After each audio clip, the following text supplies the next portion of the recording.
In this video, we're going to take a look back at the best parts of my snooker journey in 2023. So grab a drink and let's remember the good times, like being on TV, working with others, and reaching some big goals. We also talk about some of the harder times, like not finishing challenges, not finishing matches, and missing chances.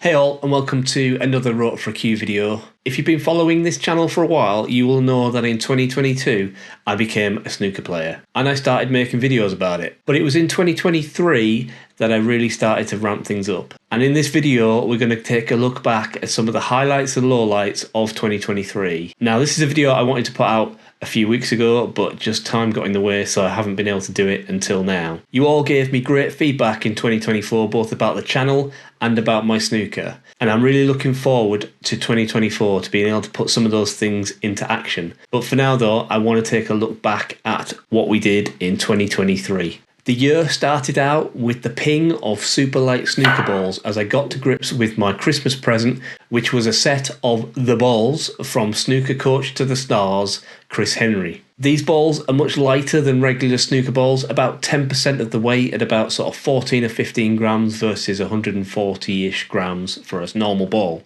And they really emphasise mistakes in terms of centre cue ball striking and aiming point on the object ball.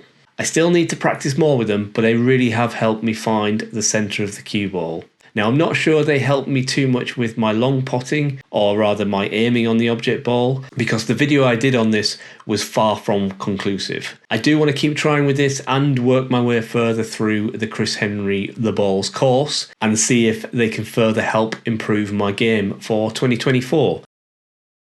In April 2023, during the Snooker World Championships, the BBC held a fast colours clearance challenge where they invited current and former pros to clear the colours as fast as they could on their Winter Gardens table. They also invited entries from us common folk at home by way of videos on Twitter, or now known as X. I submitted an entry which was shown live on TV in the afternoon during the mid-session interval of a game. So let's relive this moment together and risk a copyright strike again. Well, you're only allowed one attempt, unlike you at home, because we've been encouraging you to try, and whatever size table you like, to have a go at this.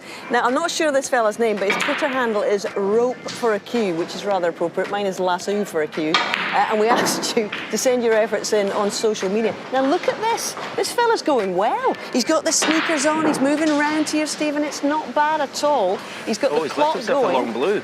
Well, yeah, rather That's like flair. rather like Kyron here.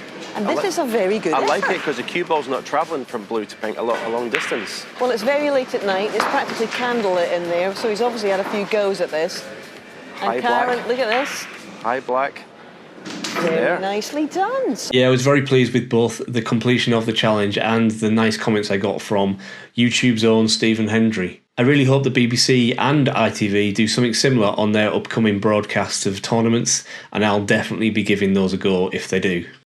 Next comes a bit of a low point, as in May 2023 I tried to take on the challenge of getting a 50 break in an open table fixed position practice routine. The idea was to try and get the 50 break before my channel reached its 1 year anniversary, which would have been at the end of May. This challenge took up all my practice time for pretty much the whole of May, and I think ultimately was pretty detrimental to my progress at the time. And whilst I did get the 50 break in the end, the camera stopped working halfway through the break, so I didn't get the last few shots on camera, which has kind of always haunted me. So much so that I tried to repeat the feat in a second series of this, where I tried to get a 50 break before the channel reached its 1,000 subscriber milestone in December 2023. Now, the channel did reach its 1,000 subscriber milestone, which was amazing, but what was not amazing was I didn't manage to get that 50 break. It wasn't even that I didn't get it on camera, I just didn't actually get it.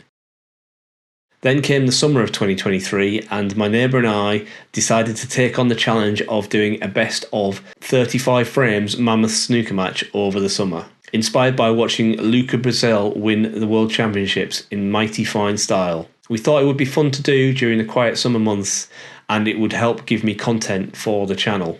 We played many times and it was and is very close at 14 frames apiece. However, we never managed to get the match finished. We were unable to play every week just for one thing or another, and sometimes when we were able to play, we were unable to film. And to be honest with you, we were both quite nervous towards the end about losing after having come so far. Maybe one day we'll finish this match, and maybe I'll treat Si by booking a table at one of the prestigious snooker clubs that's not too far away from here, perhaps Landywood or something like that, and we'll get that match finished on a really nice table. But a best of 35 is not something I'm going to commit to again, especially against Si, because it just took the fun out of playing him socially. However, I do believe this might have inspired a channel called Snooker's Burden Trophy to take on a similar challenge where two lifelong friends play a rolling best of 5 for a homemade trophy. So if you are into long mammoth matches, do check out their channel. There'll be a link in the description. Speaking of Snooker's Burden Trophy channel and other channels,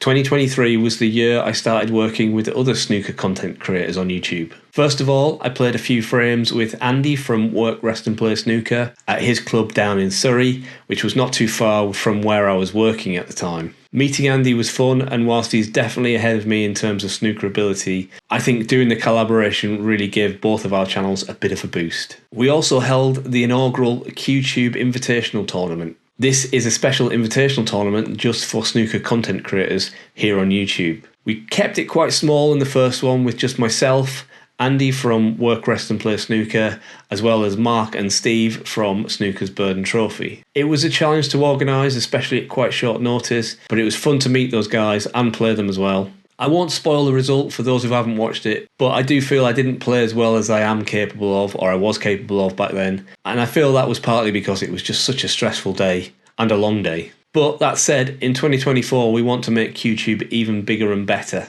with a new venue and more players hopefully, so watch this space for further announcements. Before we take a look at the rest of 2023, please like the video if you do by clicking the thumbs up button below, and also if you're watching without being subscribed, which many of you do, please consider subscribing to Rope for a Cue because it really does help the channel grow and get my videos out to a wider audience. There'll be a subscribe link at the end of the video, or you can click the subscribe button below the video at any time on your tablet, phone or web browser. I like having a snooker coach. I think snooker coaching at this level of the game is really, really useful, and I've been seeing one almost since the very beginning of my snooker journey. But in August 2023, I had a really difficult coaching session. I was playing really poorly and getting visibly frustrated, and my coach told me to go back to basics. Even though it was tough to hear at the time, I think it was exactly what I needed, as it changed how I practiced and made me focus on the things that were going to help my game the most, and not what I thought was easy or would make the best videos for the channel. After that is when I think I've seen the most significant improvement in my game, particularly with my cueing, which is in a place I'm pretty happy with at the moment. I aim to keep getting even better in 2024 with the help of my coach, and there'll be a second part to this video where I talk about my plans for 2024 in terms of how I'm going to practice and my plans for the channel.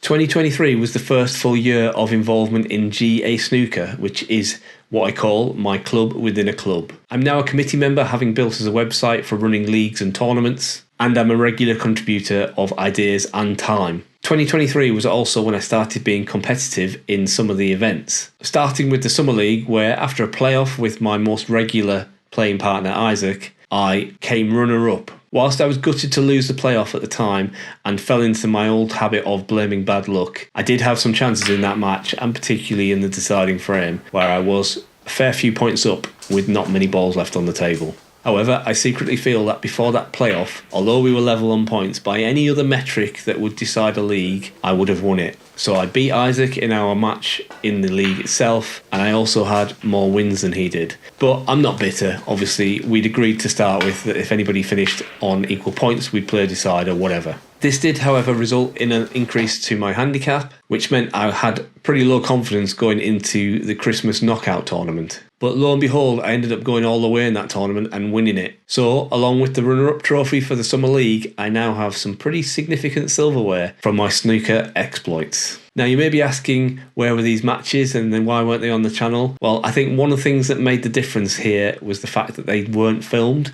because I didn't feel the added pressure of the camera and having to make content for the channel. And whilst this is probably disappointing to hear for those of you who do like seeing matches on the channel, don't worry, because even though I might not be showing GA snooker matches, I do have plenty of other matches lined up. Again, watch out for the second video in this little mini-series where I'm going to talk about what plans I have for matches going forward. Finally, I wanted to tell you about something that I haven't actually mentioned too much on this channel, and that was my first appearance in a Town League match. At the start of the Town League season, I'd signed up as a reserve player for the A team in my club. Now, honestly, I didn't think I would get a game because I was probably third reserve, really. But the league had changed its rules this year, which meant it was much more difficult to rearrange matches, and you had to have a very good reason for wanting to rearrange them. So the team definitely needed to rely on reserves. Still, being third reserve, I didn't think it was likely I would get a game. But in October, I got a call up. I was pretty nervous, but my team reassured me that it didn't matter how I did. Me turning up and playing the frame was better than conceding the frame to a walkover. I defied all odds probably and ended up taking my first win in my one and only match in the Town League. So yeah, 2023 was definitely a pretty good year for my snooker and the channel. There was more I wanted to talk about, but I had to draw the line somewhere, and one of the things that got left on the cutting room floor was my lineup journey, where I managed to make a 2 red lineup clearance. If you want to see how that went down, please click the video in the card here. But that is all from me. Don't forget to like the video if you did, and I'll see you in whatever the next video turns out to be. Thanks for watching.